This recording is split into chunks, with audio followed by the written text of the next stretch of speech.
there are a lot of great things happening in our city. You know, have one of the fastest growing economies in the Midwest, lowest unemployment in 20 years, AAA bond rating from all three rating agencies. Um, but the bottom line is not every family in every neighborhood is sharing in that success. And so, as great as the work of Mayor Coleman and our great city council has been, we have more work to do. Because as great as Clintonville is, uh, the Hilltop needs our help, and Linden needs our help. And as dramatic as the turnaround has been in American Addition, and we're starting to see it take root in Milo Grogan, we've seen it come a long way in Wyland Park. We still have a long way to go. And even our neighbors to the north and east of here need our help. And what I really am focused on is how we're going to make Columbus America's opportunity city. I believe that it is our destiny as a city and a community to be the place in America where there's the largest middle class, and that you're more likely to go from poverty to the middle class and beyond. I have no problem with wealthy people, but from poverty to the middle class here than anywhere else in the country.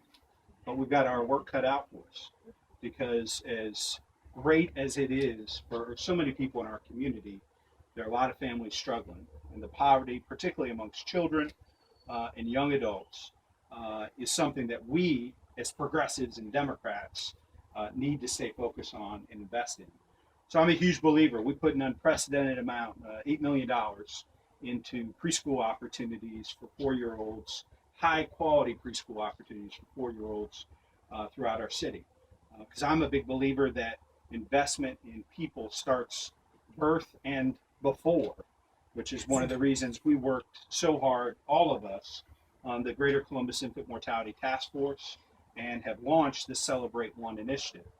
Because it's shocking in a community like this, in neighborhoods like Clintonville and across our great city, we lose 150 children a year before their first birthday, 3 per week.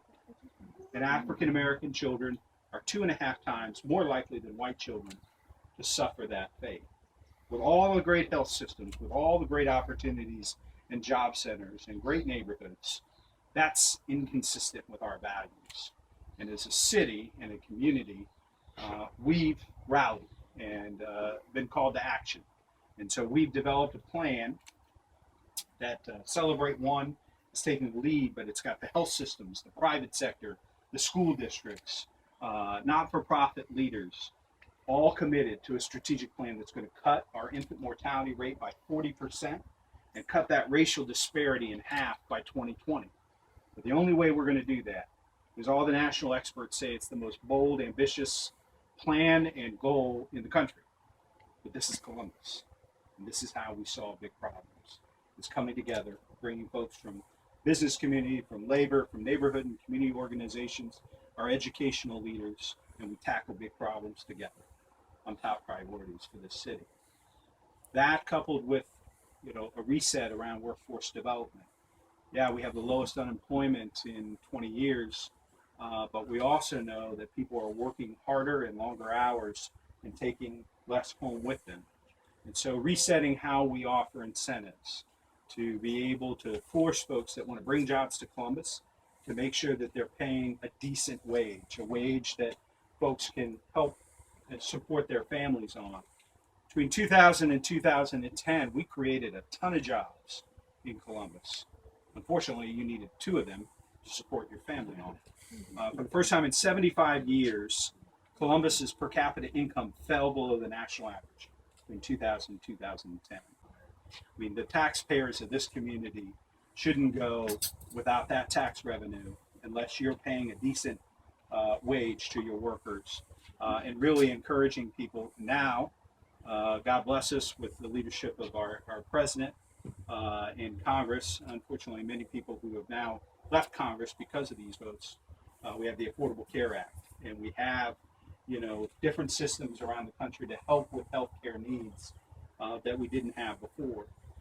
But that's got to be our commitment as Democrats. We can be pro-business as long as the growth and the development that's taking place is responsible and focused on lifting people up. this is a community where the public and private sector has worked together, and I think have become a national model.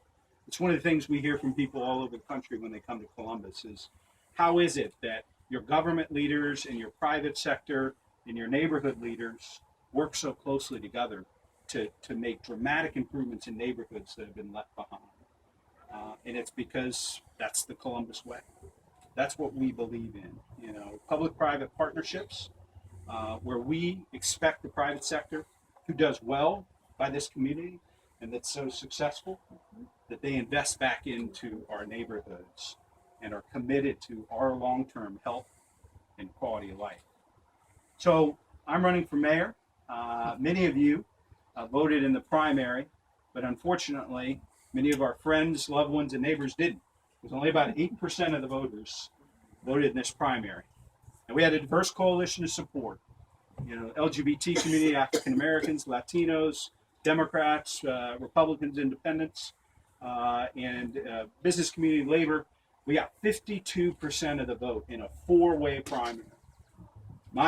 That is total beyond pie in the sky dream. My best hope was the mid-40s, and we got to 52% because of people like you. But now I'm going to ask everybody to lift one hand and put up 5 fingers. You are now responsible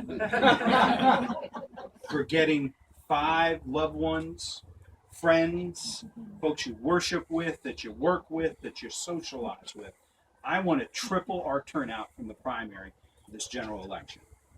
Our city, our state, our country do better when more people participate. And it's going to be hard. My opponent in this race, was very, very aggressive and smeared the mayor and I's record in the primary. And we whooped him once, and he's already at it again. But the people of Columbus have a different plan and a different vision for their future. This is not a community that believes in tearing people down or going to the lowest common denominator. It's a city that is more hopeful and optimistic about its future than it ever has been before. And so if you hear those smears and you hear the nastiness, or you hear friends say to you, can you believe this or you believe that? Just ask them to take a deep breath. That my opponent, who wants to take our city and our community in a very different direction, can be successful, is if for some reason or another, we as a community get fractured, divided, or torn down. Quite honestly, we've built up an insurmountable lead if we stay focused on the future and about our agenda for your family and mine moving forward. See, where there's universal pre-K, expansion of after-school programs for kids and summer programs, a reset around workforce development. Currently, we have 34,000 jobs in this community right now that can't be filled by people living here because they don't have the certification, the skills, or the training. And at the same time, we have 32,000 people who have been looking for work for 12 months or longer. That's a disconnect. And we as a community have to fix that. We have a number of folks that are returning to our community that have served in rehab and correction facilities, have served time, have paid their debt to society. And there are many barriers for them to get back into the workplace and be able to contribute in a successful and complementary way to our neighborhoods. And folks, I'm a big believer because everybody's got somebody in their family who's made some bad decisions or maybe, was, dealing with addictions and challenges where bad decisions were made. But this is America. And America believes in second chances. As long as you're willing to do right and make sure that you're contributing and being a productive member of this society, again, as Democrats, this is our calling. I refer to folks not as ex-cons and ex-offenders, but those that are truly interested in helping us move our city forward as restored citizens. Because as Democrat and a progressive, that's what I believe. So we've got some challenges or opportunities, however you might view them. But our city's best days are still ahead of us. And I'm grateful to you all for being here tonight. And hold up those 5 fingers again. The 5 folks. 10, 20, 30. I guess we're going to triple the turnout. I guess everybody's all toes and hands on deck. We've had so much success as a city that so many people in our community are taking it for granted. And oftentimes, when things get taken for granted, surprises happen and changes happen that aren't consistent with our outlook and viewpoint on things. So what I remind people of is everything we built and the future that we're going to shape together, we can't take for granted. And that's why we've got to vote and engage and lend our voices to this campaign.